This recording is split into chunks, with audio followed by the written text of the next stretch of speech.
Na-meet. First, syempre si Stel.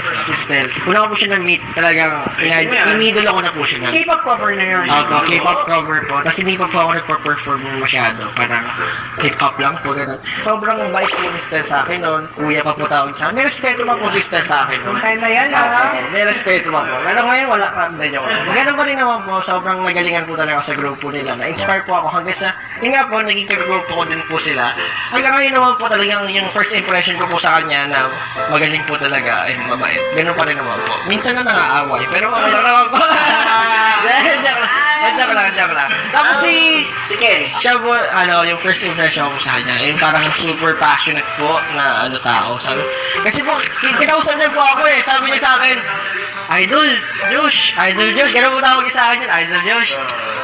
Pasali naman ako sa nyo, pa-training naman ako sa grupo nyo. Kahit sa gilid lang ako. Sayon. Opo, sa Sayon po. Pero nakita ko po